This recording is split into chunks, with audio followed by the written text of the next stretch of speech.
jiru gurgursiisee ergisiisaa bakka eega akkas ta'ee asumaan deemaa birriinaa erguu jedheenii bakka achiin deebitu birricha qopheeffadhuu naan jedhan eshi fakkaadeen achuma ta'a.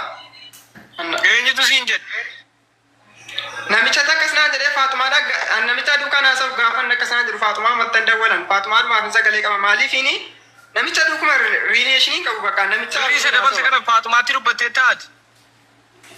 Sadumaa kana ba'u.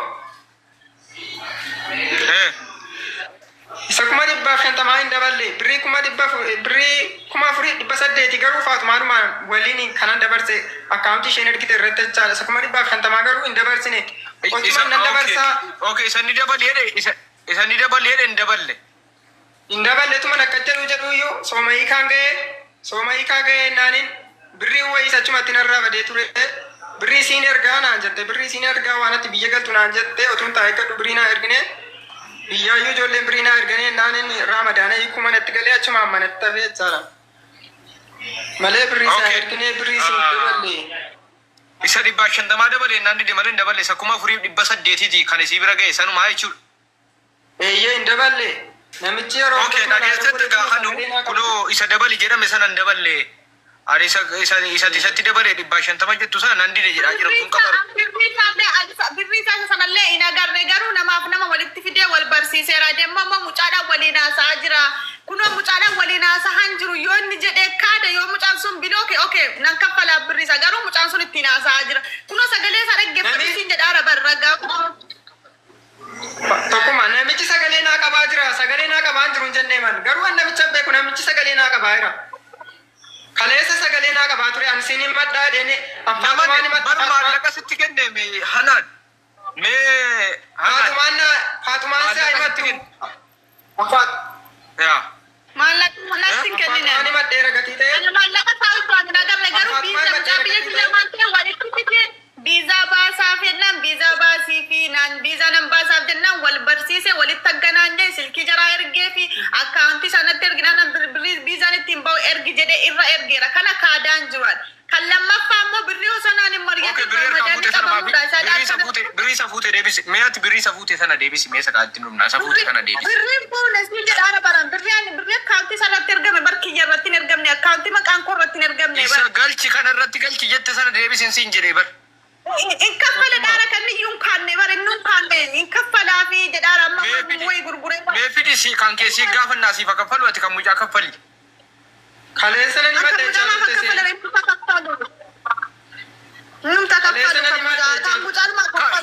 si. Inni kaffalu aboo jas baalaa jiru mujatti uni. Maal taate sammuun kee nagaadhaa hii?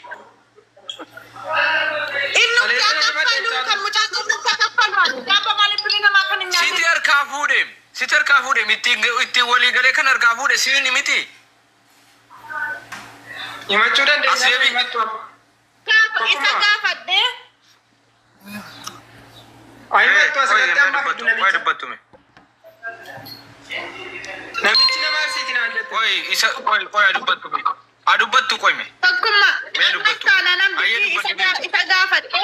Isa gaafadhee isaan kaffalii fedheetti haasa'a innillee yoo danda'e nan kaffala jedhe hin kaffalaafi yoo inni immoo hin kaffaluuf jedhe birrii hagani galshii akkaawuntii kana irratti galshi jedheen immoo nin kaffalaa mucaa kana aga gaafa kan birrii biizaa qofa jechuudha birrii 2,000 galchuu isaan hin beeka birrii 2,000 nin kashaaf garuu kan naan mari'atee hin galchine mucaan kun kaanan hin beekuan birrii 2,000 yoo taate immoo nin kennaa biraala 2,000 hin galchaa biraala 2,000.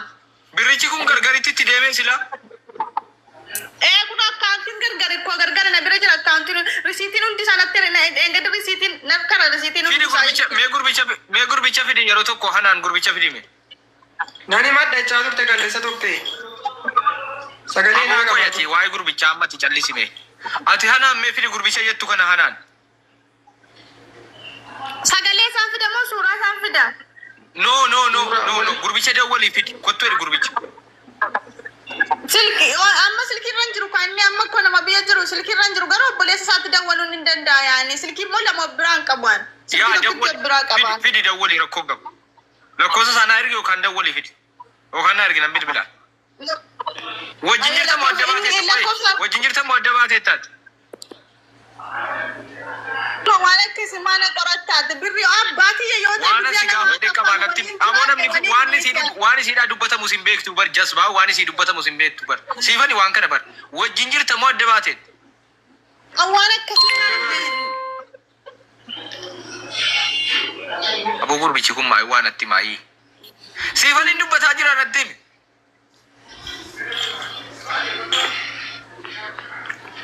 asrebi amasti malaan dhaggeeffadhu siifani inni kun si fayyada waan si fayyada dhaggeeffadhu waa waysi dhaggeeffadhu waan asitti aboo kun waan isiidhaa jedhanu sin beektu bar kun bar waan isiidhaa jedhanu sin beektu waan jedhanu sin beektu iyyuu malee bar adda baatetti ma wajjin jirta way fansiin jedhe an adda baye ko dhiise kenni lakkoofsa bilbila isaa kenni lakkoofsa bilbila isaa asumarra taa'e lakkoofsa bilbila isaa inni amma dhiyeenya biyya galee kaan lakkoofsa bilbila isaa banatee isaan garuu kan maatii isaa sitti hin kennama abbaa kiyyan ta'e nama birrii namaa nyaatee gale sitti kennaan abbaa kiyya na godhate maan ta'ini kan maatii isaa qofaa miti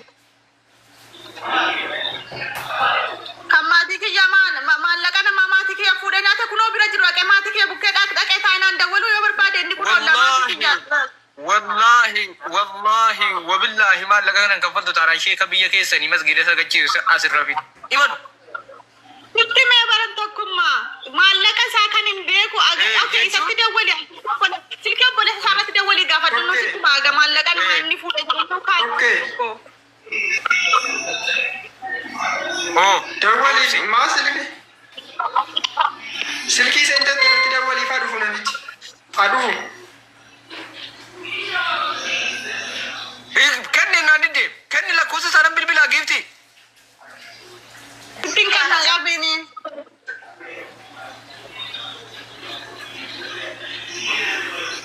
ati immoo kee gubi yeroodhaaf immoo gubi min barattaa booddee gubi immoo gubi hin barattaa booddee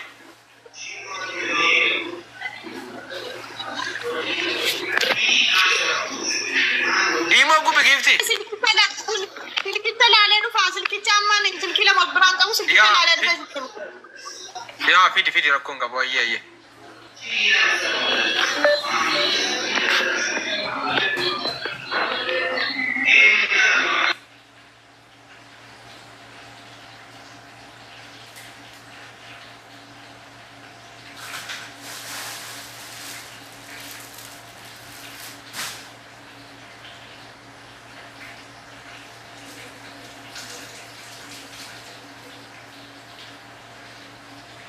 mucaan mee biyya keessa jirtu sun maal maqaan si ijoollee jala jirtaa bintii isiraa mucaan of hin jettu sun isi biyya keessa ruqiyaa naa deebisa lola addaattan seenaafani no lola addaatti seenuu waan ta'eef mucaan ruqiyaa jettu sana biyya keessa jirtu naa deebisa ruqiyaa jetti sana bintii isiraa moo maal jettu kan immoo ala jirtu sun deebisa suuraa nama guddaa ho'iin sitti ergaa biyyan bilbilaa sheekota garaa garaattan bilbilaa gara dirree lolaatti seenuuf amma jechuudha. Immoo gubbinu guddaa.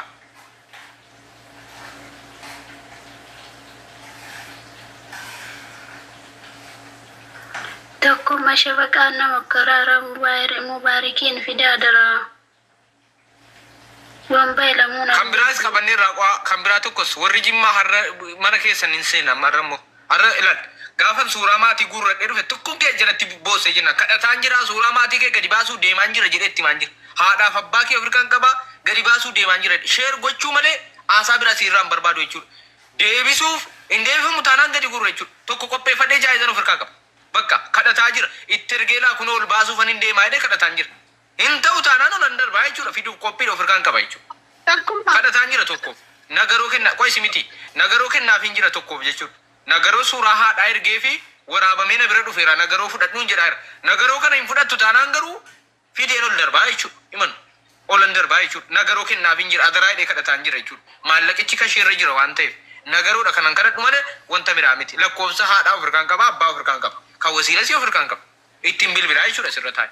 Yetaabban. Hin baatu namni nuti maatii beennu birrii nyaattee gara fayyaa galtee raftu. Wallahi billahi. Maatii keetiin biyya keessatti nama aggattaate cabdee kaatee rafta dhatte biyya kee keessatti. Sheeka biyyaatiin fokkisiifamtee naannoo keetti hattuun birrii yatiimaatii isinitti dhufaa jira jedhamee maatii keessanitti himamee inni isin nyaataa jirtu birrii yatiimaatii jedhamee maatiitti himamee maatiin lamuu biddeena kee lagatee sodaataa nyaataa jechuudha. Dafqa hiyyeessaa dhiiga hiyyeessaa nyaataa jirte jedhee maatii keetti masirra taa'an. Of keessaa baasaa inni isin nyaataa jirtenu imimmaan haadha hiyyeessaati inni isin ergaa jirtu hiyyeessa boosifteetti. Okan ofirraa kaffalaa nyaadhaa. Hin nyaatinaa isinin jechuun itti fufaa jechuudha. Isinii galee itti fufa jechuudha. Kun waan oolu miti. Waan oolu miti asirrattan bilbilee isin agarsiisa jechuudha. Ruqiyaanaa deebisaa ruqiyaarraan eegala amma maatiitti bilbilu. Nama ruqiyaa jettu. Fidi lakkoofsati. Tokkummaa isatti innaa dawwalaa ture lakkoofsa kanaan. Garuu lakkoofsuun kan biraadarii sanatti fakkaataa itti haasayatiin.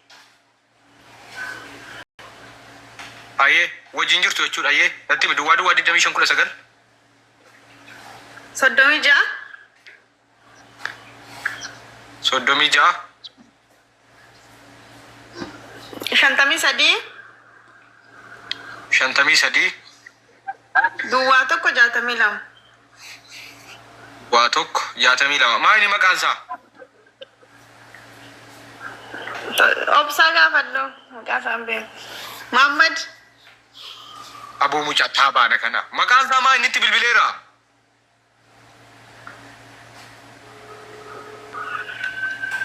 Muhammad si maaliin si beeka? Maqaa kee maaliin si beeka?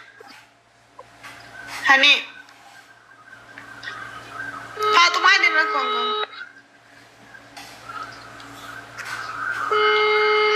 Awwanaas kan ilaaluu taa'ee dhaggeeffata wantaan. Kana siif deewwadhaa irra malee obsii fi miti quba qabaadha.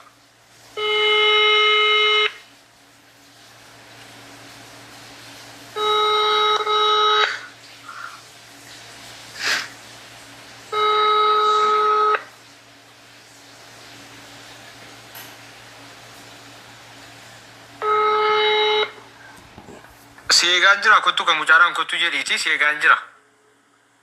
Lakkoofsa maatii si dabalataa naa erge kan maatii dabalataa naa erge.